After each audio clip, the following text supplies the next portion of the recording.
and I really love this city. Oh, they say the broadcast is live now. So, how's everybody doing? I was speaking. I didn't even know it was long. My name is Michael Clarkson. How's everybody doing today? One of the, shout out everybody who's on this chat today and give thanks for our lives, and let's stand tall and keep fighting for our home, which is Mother Earth. As I said, my name is Michael Clarkson. I'm the co-founder of Conscious Contractors here in Miami, Florida, and the CEO of TPARI, which stands for TIT Preparedness and Relief Institution. This is a very important conversation today that we're having here about 305, because 305 is dear to a lot of us. It's been designated as ground zero when it comes to climate change and particularly sea level rise. So we've been in this battle for quite some time, and we can going to continue to stay into this battle because it's not only for our lives, it's for people like the young men I see on there, John Paul and Simon, and their future. Because without them, I don't know what I'd be doing. Because when I look at young people like this, I want to know how far I can go to make sure that they enjoy the life that I've enjoyed. So with that said, we're going to have a big discussion today. I'm not going to take up too much more of your time. I'm going to turn it over to John Paul. Thank you so much, Michael, for that wonderful introduction. Appreciate the work you're doing. And listen, from a young person's perspective, I would know nothing. I would be nothing of who I am today without the investment and leadership that y'all have passed down. So really appreciative of all the work that you've put in with Conscious Contractors and so on. So hi, everyone. My name is John Paul, but I'm better known as JP, and I'm the hub coordinator of Sunrise Movement Miami. I'm really happy to be here today to envision what the Green New Deal could mean for our Gulf South communities, especially down here in South Florida. So I'm super happy to be joining you, Michael, and you, Simon, and I'll turn it over to you to introduce yourself. Hey everyone, my name is Simon Gotera. I'm relatively new. You probably haven't seen me before, but I've recently started working with 350 South Florida, which is a nonprofit down here in all of South Florida, representing Dade and Broward. I've been a resident of Miami my entire life, all 19 years. So I've seen what Miami has suffered through. I've seen how people have suffered. I've seen how people in Little Haiti have suffered through gentrification, climate gentrification specifically. And it really means something to be able to put myself in a position to do something about it. And I'm hoping that this conversation can inspire you guys to also get on board with some of the opportunities that all three of us will be, letting you know about today, and just really getting you started on being a climate activist. Thank you so much. Sorry about that.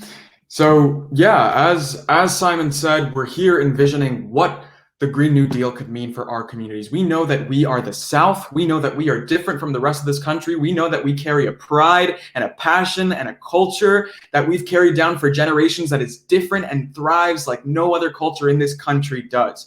And so in that spirit, we gotta throw down with our communities and actually let them have the power to envision what a Green New Deal means for us.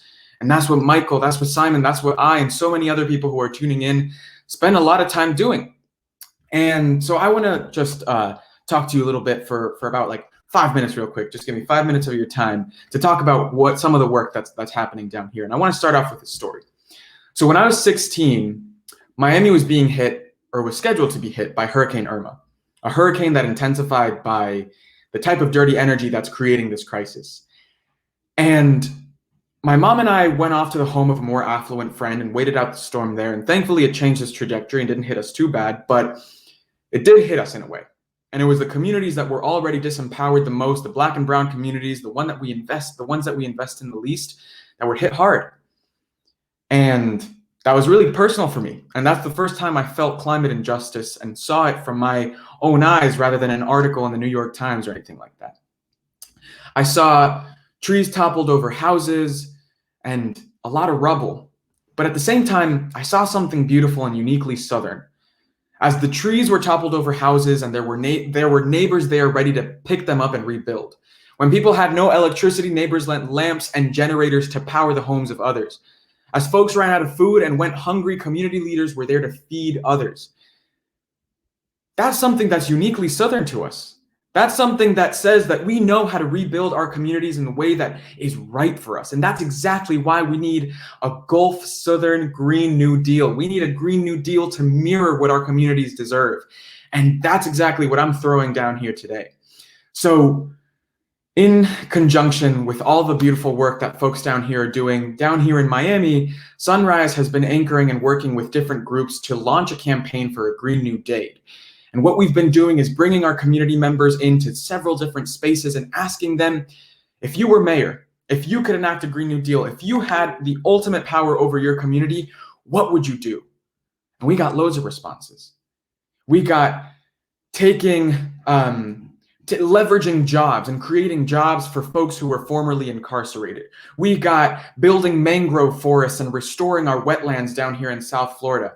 We got the creation of a civilian task force employing our people who are struggling to get by the day. We got all sorts of ideas, and we're looking to make those ideas a reality.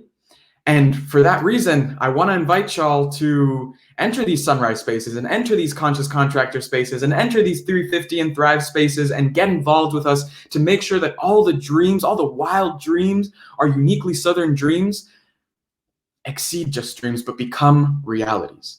We need you in this work. Our movement needs to build upon itself and reach heights that they never expected from us. They often talk about the South in our communities as disposable, as backwards, as things that should be gone in this country, but we know that we're flipping that narrative. We know how valuable we are. We know that every socio-political movement in this country that has transcended race, that has transcended class, from Reconstruction to civil rights to this fight for the Green New Deal, starts with Southern people's power. And that's what I'm really excited to be sharing with you all today. And there's loads of different ways to plug in. So with that, I'm going to X out with my Sunrise little brand right here, and I'm going to give it over to Simon from 350 to tell us about what they're doing with Thrive. That was a great introduction and a great speech by John Paul. Thank you. I just want to let you guys know that unfortunately we live on a planet where even if the South invested all of its power into it, we are still subject to other people's decisions. This country as a whole is going to be needing to make the right decisions in order for us to see real effective changes in South Florida. We can't see less flooding. We can't see less gentrification if we don't have policies set in place to protect us and our planet. So with that said, Thrive is this national conglomeration of policies, economic and social, that are going to help us set a template for how to build all over the United States. And it really starts with 8 pillars. First is jobs. We want to create millions of green, safe jobs that will help families and working class communities rise up and be able to use their power. But we don't want them to be subject to these large organizations, corporations that control their fate. We want to make sure that we give them the right to unionize, to be able to come together as a community and really use their force. The third pillar has to do with Black, Brown, and Indigenous communities. They are too often forgotten, too often marginalized, and we need to reinvest back into them, and that is what Thrive is hoping to do. We can't leave them forgotten when they're the ones that are mostly impacted by these economic imperfections, by climate change, and all of these other things going on in the world right now. And we can't forget about Native communities. They need to be recognized as sovereign. Too often they're affected by decisions that we as a country make, when in reality they need to be able to make their own decisions about what happens in their community. So Thrive wants to recognize them as sovereign communities that have a say in what happens to them. Common sense. We also have climate injustices as a huge component of Thrive. They want to make sure that we affect the agricultural industry to make sure that it's sustainable, because it affects every single person around them. Unfortunately, these decisions affect people hundreds of thousands of miles away from you, and we need to be able to start working together on these climate injustices to ensure the rights to clean water and clean air, safety from health hazards that historically marginalized communities have not been able to have a say in and have been affected most by. Even worse though, we have climate catastrophes at hand. Thrive ensures that we will do everything possible to stop global warming from exceeding that 1.5 degrees Celsius. We need to make sure that we work not only as a country, but as an international global community to make sure that this happens. And Thrive is doing as much as they can to attack not only bad energy, dirty energy, but to also invest back into green energy, to work more in reducing the emissions, to work in capturing emissions and actually bringing us down to a point where we are sustainable. We also want to focus on economic transitions. People have been affected, as we've seen, by not only climate change, but by COVID. Right now, we're seeing people who have becoming unemployed and not being able to sustain their families or themselves.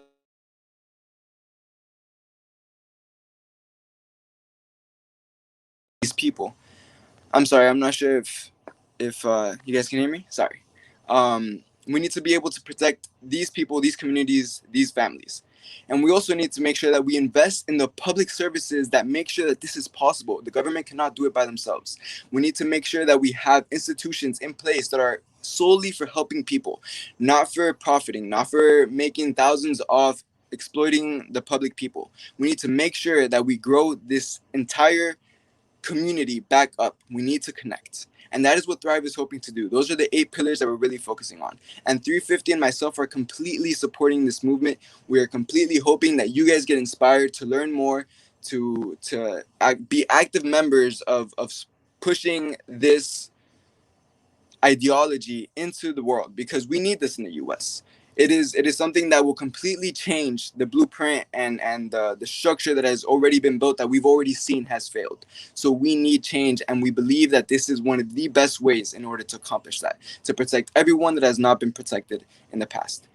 So that is Thrive. 350 is a fantastic nonprofit organization that is not only supporting these general policies, but we're also doing work in South Florida right now, where we're trying to make BlackRock one of the largest asset managers in the entire country divest from fossil fuels to invest sustainably, because we understand the power that money has in this world, and we understand that it cannot be continuously invested into things that are not sustainable for the grand majority. We are working with the youth. We have a youth group reaching out to high schools, reaching out to students all over the country, but mainly here in South Florida. We have so much going on, and we hope that you guys can be a part of it. And Eric will leave the link to the email in the chat. So if you guys want to get involved, just please let us know. And that's my bit. Thank you. Well, just listening to you two young men, I must say the future looks mighty good. And particularly, John Paul, you touched on the point of our beginning, Conscious Contractors. We begun before Irma, because we were involved. We seen what was coming. We knew what was going to happen, and luckily it didn't happen. But there was a lot of things that we did do prior. We helped people board up their houses, all free, and then afterwards we seen the need of those trees falling on people's houses, and food had to be delivered. Yes, I must say this. All change in this country has never came from the top. It always has came from the bottom. We must understand that. You can elect these people 1,000 times, but that is not what change is about. It's the people that are affected by whatever's going on at that particular time. Those are the ones who are going to rise up. So that's why I'm so happy to see young people engaged in this process, because that's where it starts at. It is your future. It is the future of those who's watching today to get involved in this process. One term that I really hate a lot that they use, and I'm so glad you brought that up, Simon, about the jobs, because here we are talking about working class. Well, working class today means that you work maybe 2.5 jobs. That's not working class. That's the working poor. You should not be working and still be poor. So that's what the Green New Deal in Miami could bring to people. It could bring jobs that not only help us protect the environment, but give people an affordable living. I'm sick and tired of people talking about affordable housing. We need affordable living. Once you got affordable living, then you can have affordable housing, affordable transportation, which is more geared to electricity and solar. And we talk about polluters. We have to really start grappling with our local governments. They drive around in all these gas guzzlers and stuff. We need to really have policies where people are start understanding that we must change from the past. And I'm so glad to hear y'all's voices. And go ahead and speak more. I don't need to talk. Y'all need to talk. Oh, well, Michael, I need you to talk. I need you to talk. I need you to tell me about what are you doing now with Contra's contractors? What are you doing with the City of Miami elections? I need you to fill us in. Well, right now, since the pandemic, I mean, we started back in December of 2020. Yeah, it was 2020, 2019, really, because one of our founding members has been in China for the last 4 years teaching English, and he sent a warning to us. He said, "Boy, y'all better get ready. Something's really coming." And when we started doing our research and stuff, he said, "Man, this thing's gonna get worse." So yeah, we've been engaged in mass production, passing out masses to people. We work with groups like A Zero Waste Culture, Dr. Allison and her group, the volunteers go all over the world through pandemics. And food drives in education is because Miami's full of food deserts, and Little Haiti's one. I mean, Little Havana, you can name a Liberty City, Overtown, and we mean food. We mean quality food, not these things that they call quality, which ain't really quality. But yeah, that's what we're involved in, and particularly in the political scene right now. We're always involved in politics because politics is what we feel that must be changed. So right now we're gearing up for our friend, our brother, who's getting ready to run for and we wish him well. Francois Alexander, he's getting ready to run. Y'all be hearing more about that. I can't let the cat out of the bag. Y'all hear more about that. And we're always engaged in, I just got through telling the mayor the other day, a Betty Rice thing, the city of Miami's got to do more. You got to do more, mayor, than just talk about it and travel all over the country. And, we're good friends and stuff, but, I have to let these, I tell y'all this, I have a word for them. I call them politricksters, not politicians, because they're full of tricks. And they're easily manipulated in somebody else's pocket. So, our work is community work, grassroots work, right. Education. We feel that's more important right now, to educate our people, to educate young people. I'm encouraging young people to run for office, get involved in the city, get involved in the county. I know it's not a lot of money there, but change those policies. Like a county commissioner only makes $12,000 a year. So no wonder there's so much graft going on and backdoor dealing and carrying on going on. Young people, y'all got to change that. Y'all have to get involved in the politics. You have to run for office, support each other, and start changing these policies. I mean, look at the school bus system. We still got our children riding around in these yellow death traps, and there's been plenty of studies to say those things put out more carbon emissions than anything, and they're killing our children on these buses. So I could go on and on about that, but I'm just telling you that grassroots work and what you guys are doing, with 350 and with Sunrise, keep doing it, keep connected to the people. It's about bringing people to the table. We have to win the minds of people. Organization is important, but if you ain't got people there, you just end up there by yourself. So keep working hard. We have to fight against all these things. We need more women in office.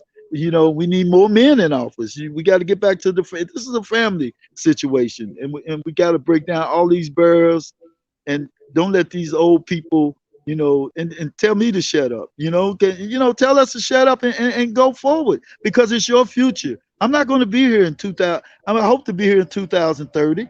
I know I might not. I would like to be around 2050. I'll be like 101. But you guys are going to be alive then, right? So you'll be living your future. You don't want to be living our future. Got me? Yeah, I hear you, Michael. And listen, you may be old, but your ideas are young. I'll tell you that much. So I'm with you on that, and I don't need you going anywhere. I need you working with me. And I hear your call to action. Get involved. Miami local elections are this year. You can get involved in Tapari too. And now I'm going to pass it over to Simon. Give us a call to action from your angle.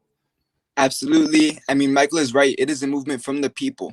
And that is why we need to come up, rise up, and speak to the people that represent us to do the things that we need them to do.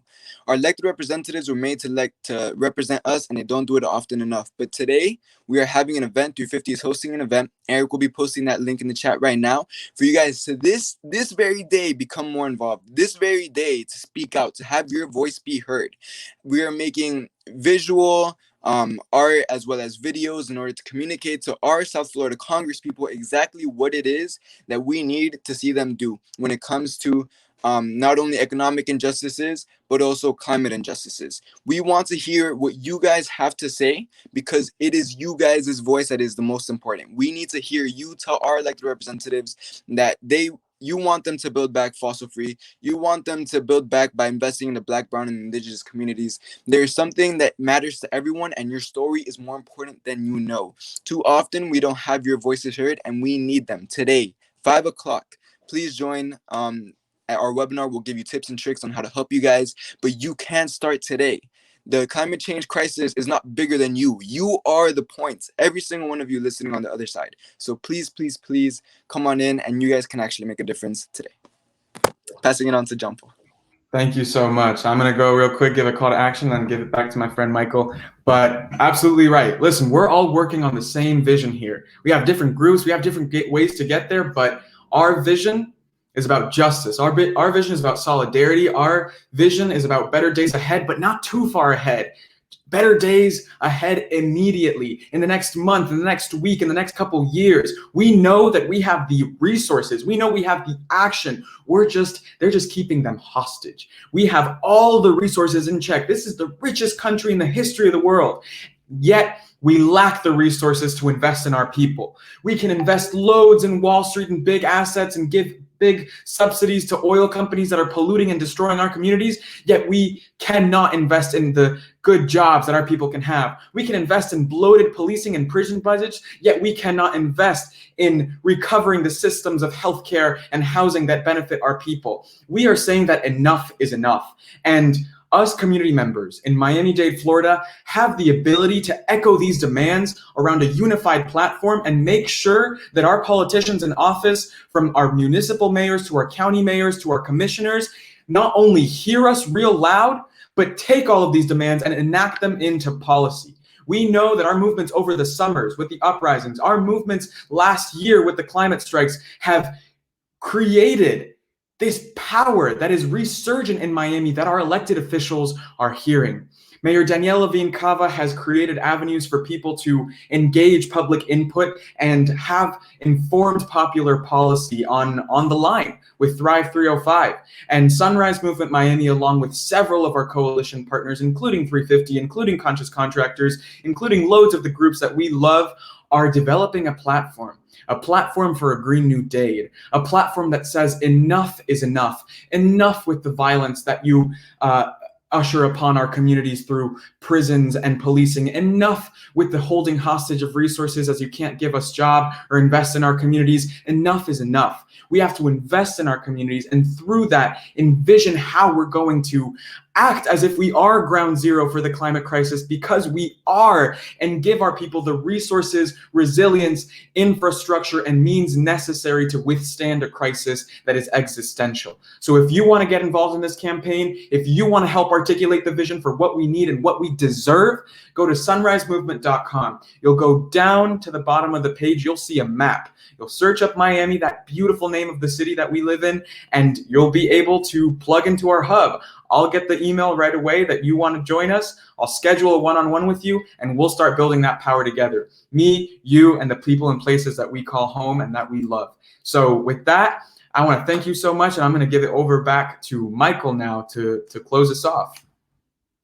Yeah, peace and blessings, everyone. I mean, this is what we're talking about. We're talking about building a rainbow coalition of people, no matter who they are, no matter what their sexual orientation is, no matter what they are. But we must have what? Unity based on principle. And the principle is that, look, all of us are in the same boat because we live on the same planet.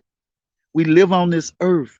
And we live right here in the most beautifulest city in the world, in my view. That's just my view. I'm going to say that, And if we do not understand that we have the power, it is the power of the people that makes change, not politicians. Yes, they can talk it, but it's going to take civic engagement. It's going to take people going down to these meetings, to the commissioners' meetings, whether it be county or city, going to Tallahassee, going to these places, lobbying. We got to get serious. We're serious right now, but we need to step it up even more. We need people's power to come out and join hands together so we can fight back all the bigotry, all the exploitation and oppression that people have suffered in this country. We talk about the indigenous people, but we have to stop talking about it. That needs to be atonement made for what this country did to the indigenous people. It should not be something that we celebrate. It is the most atrocious act in the history of human beings. It is human beings' exploitation against another human being because you want to come set up your house in their house and call it discovering. No, we have to begin to really understand how we got here as a race of people, the human race. And we have to fight for each other on a daily basis and understand that we are our own best allies. I don't care where you come from, whether you speak Spanish, Creole, English, I don't care. We got interpreters in this. We can talk to each other. I might not understand what you're saying in Spanish, but my Spanish brother who knows English can interpret it for me. Just like my Creole brother can interpret it for me. We have to break away from the tribal mentality. Yeah, celebrate your culture, who you are. But when we come together as one united front to fight back. And we ain't going nowhere because y'all standing on our shoulders and we standing on other people's shoulders, and the future is standing on your shoulders. And we are here to say I don't know nobody else, but I love seeing people like Simon and J. Paul. That's what gives me hope that my great-great-grandchildren will be able to celebrate these two young people and enjoy the earth that we're supposed to enjoy. You know, we got a few more minutes here. I mean, if y'all want to kick back and say something else, Simon and JP, I'm gonna start calling you JP. That's all right. JP, all right. JP, y'all kick it off, man. Go ahead, man. Let's close this out with y'all, okay? You want to go first, Simon? I mean, everything that everyone said here is exactly right, but it doesn't mean anything if it doesn't really come to heart, guys. You guys have to go out and do something. It is your power. If you believe it or not, it doesn't make a difference. The moment you get out there and do something, things will start changing. Waves will happen. Come together, and you have no idea the potential that you guys have right now. I'm really resonating with that and a lot of what Michael said. You know, they try to divide us on the lines of race. They try to divide us on the lines of class. They try to divide us on everything that fictitiously, in a fantasy world, makes us different. But like Michael said, we're all in the same boat. And we're all trying to defend, like Michael said as well, the most beautiful city that we have. We love it. We love the people and places that we grew up with, and we are ready to fight tooth and nail to defend that and make sure that we're able to keep it not only for ourselves, but thinking ahead to all of those who will come after us. In the knowledge systems of the indigenous peoples that have been so wrongfully massacred and tossed aside as second-class citizens, even though they were the rightful first in our societies, we think of the future. We think of generations ahead of us. This land that we're on right now, the present that we have is borrowed from future generations.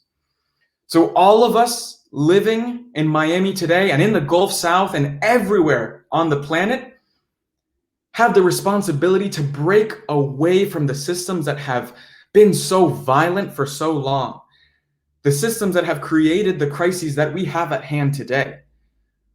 I hear a lot about talks about, like, you know, veganism and recycling and so on, and that's important. I'm not going to take that away, but to be clear, the climate crisis is not the mistakes of many.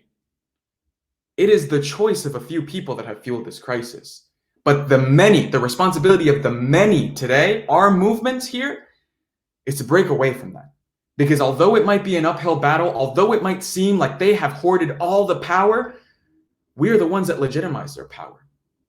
We're the ones that give them the contract to say it is okay for what you're doing. It is okay that through our taxes and our voices and our votes, we give you the responsibility and the check mark on what you do.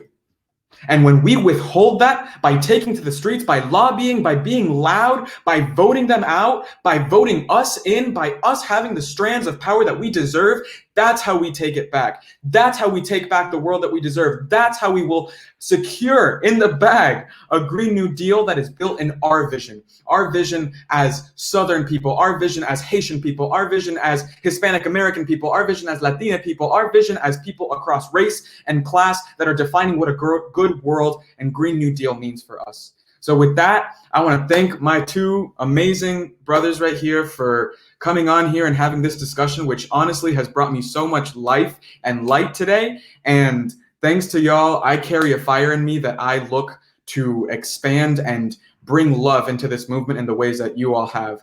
And want to thank everyone for joining us as well. So thank you very much. Let's build a Green New Deal for the Gulf South and a Green New Deal for Miami. All power to the people. All power to the people. People.